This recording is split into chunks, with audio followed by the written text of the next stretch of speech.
and welcome back to Red Studio Talks. Yeah, good morning. You know, families, Oh, they're complicated. they are, aren't they? We all have those moments when things get a little messy. Right.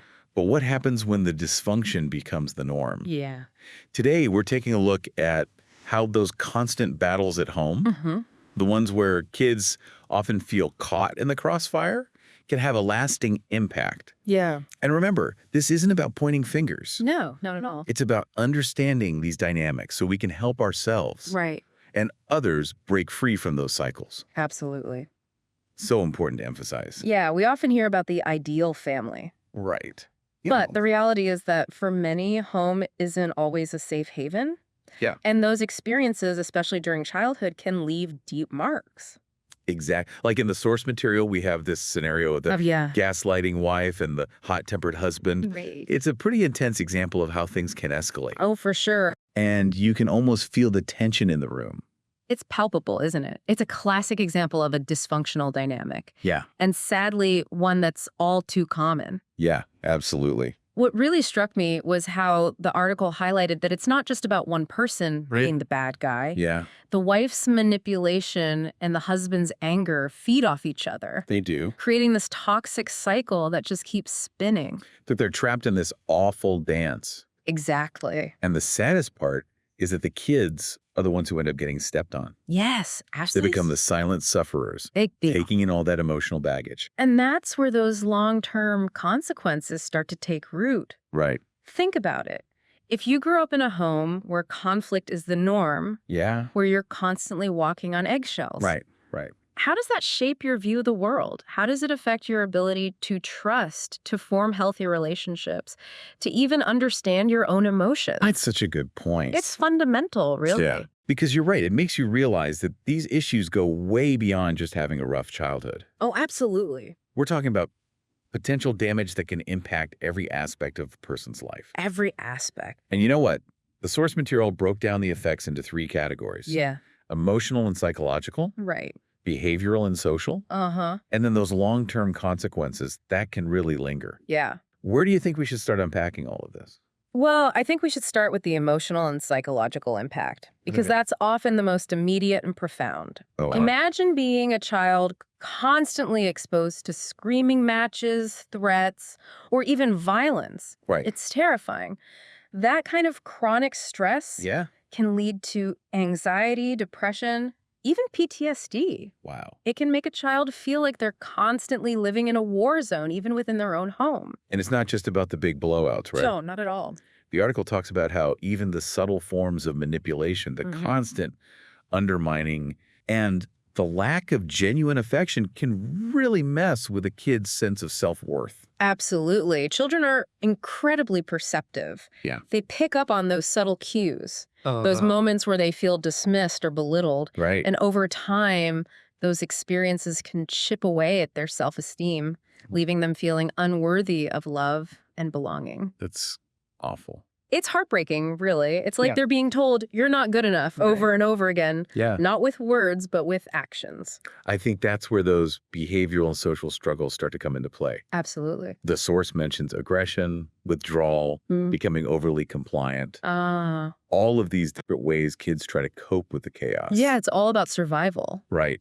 I imagine it's like they're trying to find some way to survive in an environment that feels constantly unpredictable. Exactly. Yeah. Some kids might become aggressive, Right. mirroring the behavior they've witnessed. Yeah. Others might withdraw into themselves, becoming quiet and isolated, trying to make themselves invisible so they don't become a target. Right. And then there are those who become overly compliant, Oh, yeah. trying to please everyone and avoid conflict at all costs. It's like they're walking on eggshells. Exactly. These are all survival mechanisms. Right. Ways of navigating a world that feels fundamentally unsafe. It's like they're forced to choose fight, flight, or just completely fade into the background. You got it. And the thing is, these coping mechanisms might help them get through childhood, Right. but they can also create problems down the line. Oh, absolutely. That's where those long-term consequences come into play. Right. Think about it. If you learn to suppress your emotions as a child, If you never learn healthy ways to communicate your needs or set boundaries, Right. how does that affect your relationships as an adult? How does it impact your ability to trust, to be vulnerable, to create healthy connections? So you're essentially carrying those invisible wounds into every aspect of your life, whether Yeah. you realize it or not. Whether you realize it or not. You know, I remember reading a quote that said, Oh, tell me. "The child who is not embraced by the village will burn it down to feel its warmth." Wow, that's powerful. It's a stark reminder of how those early experiences can shape our entire worldview. All stemming from those dysfunctional family dynamics they experienced as children. Yeah. They might be drawn to partners who mirrored the abusive patterns they witnessed, Right. or they might sabotage their own relationships out of fear of getting hurt. So it's like those unhealthy patterns become ingrained, They do. almost like a blueprint for how relationships should be. Right, exactly. And it can be so hard to break free from that It can. without even realizing it's happening. Absolutely. And that's why awareness is so crucial. The more we understand these dynamics, the more we can start to identify those unhealthy patterns Right. and make conscious choices to break free from them. I think it's important to pause and let the reality of this issue really sink in for our listeners. Yeah, let's do that. The World Health Organization and the National Child Traumatic Stress Network have some pretty sobering statistics They do. that really highlight the scope of this problem. They really do paint a stark picture. Yeah. Did you know that 1 in 3 women worldwide experience intimate partner violence? It's unbelievable. And in the U.S. alone, over 15 million children live in homes where domestic violence has occurred. Those numbers are staggering. They are? I know there's another statistic that always hits me hard. Yeah. Children from abusive households are 6 times more likely to be involved in domestic violence as adults, It's a horrifying thought. either as victims or perpetrators. Yeah. It really drives home the point that we're not just talking about individual families here. This is a societal issue with ripple effects that can last for generations. Absolutely. It's a cycle that perpetuates itself unless we actively intervene. Right. But the good news is that there is hope. There is. Because there are ways to break free from these patterns, to heal those wounds, and to create a better future for ourselves and our children. Right. And that's what we'll be exploring in the next part of our conversation. I'm looking forward to it. Me too. Yeah. Yeah, a wake-up call for sure. But like you said, there is hope. Absolutely. And I think that's where we need to focus our energy now. Yeah, for sure.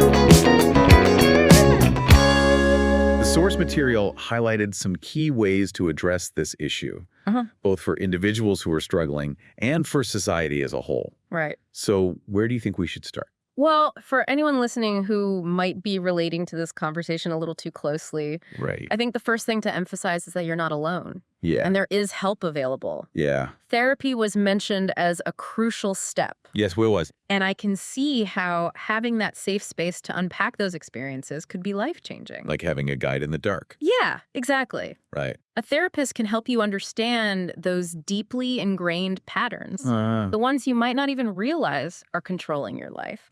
Yeah. They can help you unpack why you might be attracted to partners who mirror your abusive parents' behavior, Right. or why you constantly sabotage your own happiness. Right. It's about uncovering those subconscious beliefs that are holding you back, Right. and then learning new, healthier ways to cope. It's like rewiring your brain to create new pathways. That's a great way to put it. Yeah. Because if you grew up in a home where communication was all about yelling and manipulation, Right. learning how to express your needs in a healthy way can feel like learning a whole new language. Absolutely. And therapy can provide you with that vocabulary, those tools to communicate effectively, to set boundaries, and to build healthy relationships. And it's not just about talking. No, not at all. Sometimes it's about experiencing those healthy dynamics firsthand. Right. And that's where support groups can be so powerful. Oh, absolutely. Imagine being surrounded by people who understand what you've been through, Yeah. who can validate your experiences, and who can offer advice and support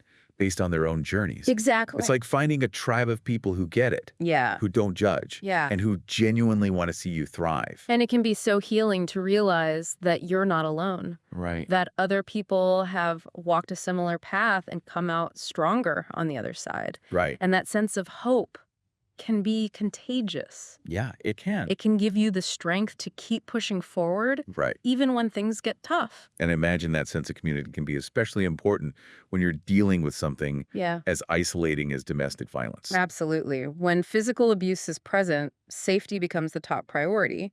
Right. That might mean seeking legal protection, like a restraining order, Yeah. or finding refuge in a domestic violence shelter. Wow. These resources are designed to provide immediate safety and support for those in crisis. And it's important to remember that leaving an abusive relationship can be incredibly dangerous. It can, yes. Abusers often escalate their behavior when they feel like they're losing control.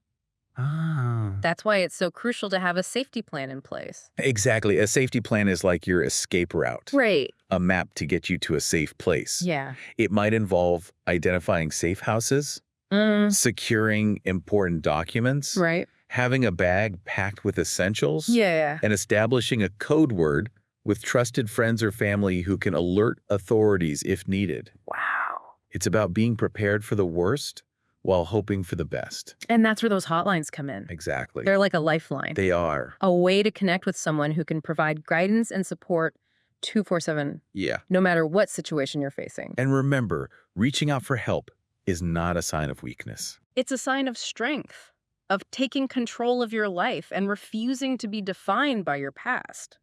Now, while we've been focusing on intervention and support for those who are already struggling, Right. the source material also touched on the importance of prevention. Uh-huh.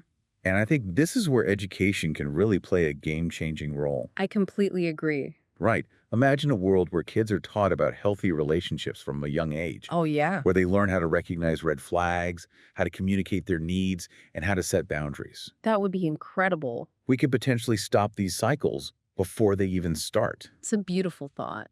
And it's not just about teaching kids. No, not at all. Adults can benefit from this education too. Absolutely. Many of us grew up in environments where unhealthy relationship dynamics were normalized. Yeah, that's true. By raising awareness about the signs of dysfunction and promoting healthy communication skills, Right. we can empower individuals to identify and address potentially harmful patterns in their own relationships. Yeah. It's never too late to learn and grow. It's like we're rewriting the script for how relationships should be. Yeah. Shifting societal norms and creating a culture where respect, equality, and healthy communication are the foundation of every connection. Exactly. And that's a future worth fighting for. Yes, it is. But it's not just about grand gestures or sweeping societal changes. Right. It also starts with small, individual acts of courage. Yeah. It starts with that first step, Uh-huh. that moment when you decide you deserve better. It's about reclaiming your voice, Yes. setting those boundaries, and choosing to break free from the cycle. Exactly. And that's a powerful message to leave our listeners with. It is. You have the power to change your story. You do. You have the power to create a life filled with love, respect, and healthy connections. And remember, you don't have to do it alone. No, not at all. There are resources available, there are people who care, and there is hope. Always hope. Always hope. Now for our final segment, we want to shift gears and talk about the power of storytelling. Oh, I love that. Hearing those real-life experiences, Yeah. those raw and honest accounts of what people have been through, Right? it adds a whole other dimension to the conversation. It humanizes the issue. It does. It makes it relatable. Yeah, And most importantly, it shows us that healing is possible, right. that people can and do overcome these challenges and go on to live fulfilling lives. Those stories can be incredibly inspiring. They can. They can remind us that even in the darkest of times, there is always hope, Yeah. always a reason to keep going. And sometimes the most powerful stories aren't the ones with dramatic twists and turns. Mhm. They're the quiet stories of resilience, the everyday acts of courage that pave the way for healing. Like what kinds of things?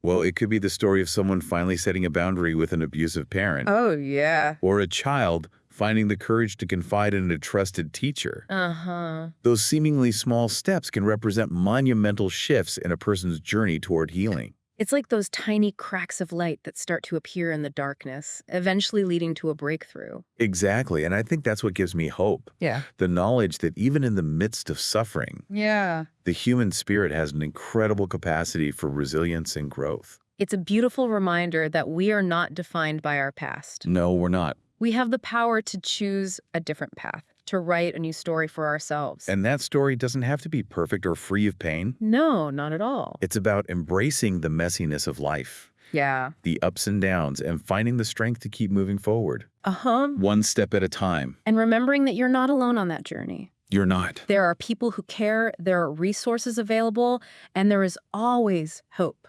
Beautifully said. It's heavy stuff, but I think we covered a lot of really great information. Yeah, we did. And like you said, there is hope. There is always hope. Sometimes just knowing that you're not alone in your struggles Yeah, can be the spark that ignites that journey toward healing. absolutely. Hearing those stories of resilience, Yeah. those examples of people who have faced similar challenges Yeah. and come out stronger on the other side, Right.